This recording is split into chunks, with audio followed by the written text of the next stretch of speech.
Hello students, last ভিডিওতে তোমাদেরকে আমি বলেছিলাম যারা অ্যাডমিশন ফেজ 1 ক্যান্সেলেশন করবে অ্যান্ড মপ আপ রাউন্ডে অ্যাপ্লাই করবে তাদের কি ফিজ অ্যাডজাস্ট হবে না রিফান্ড হবে। তো লাস্ট ভিডিওতে আমি তোমাদের বলেছিলাম যে না, অ্যামাউন্ট রিফান্ড হয়ে যাবে অ্যান্ড তোমাকে মপ আপ অ্যাডমিশনে যে অ্যামাউন্ট সেটাকে আবার পেমেন্ট করতে হবে। তো ইউটিউবে একটা কমেন্ট আছে এবং সেটা দেখে আমি আরেকবার রুল নাম্বার 36 রিচেক করি অ্যান্ড তোমাদের সিনিয়র যারা আগের বছর WP ক্যাপে পার্টিসিপেট করেছে তাদের সাথেও কথা বলি।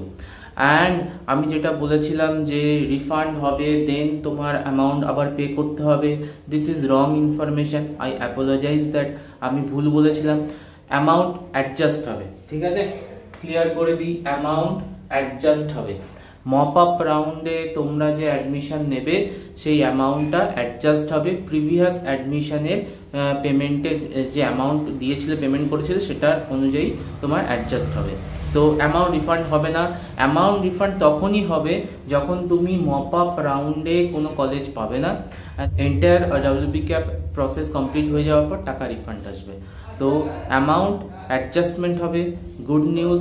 অ্যান্ড আমি ভেরিফাই করলাম স্টুডেন্টসের সঙ্গে যারা প্রিভিয়াস ইয়ারে পার্টিসিপেট করেছে অ্যান্ড আমি রুল নাম্বার 36 আরেকবার ক্রস চেক করি। সো আমি থ্যাংক ইউ জানাবো অরিন্দম বলে ছেলেটিকে, বিকজ ওর কমেন্টের পরই আমি আরেকবার রিচেক করি, আরেকবার কথা বলি তোমার সিনিয়রদের সাথে। তো ইনফরমেশন যেটা ভুল দিয়েছিলাম সেটাকে আমি রেকটিফাই করলাম, ঠিক আছে, এই ভিডিওর থ্রুতে। তো এটাই বলার ছিল। টিল দেন বাই, দেখা হচ্ছে অন্য কোনো ভিডিওতে। টাটা।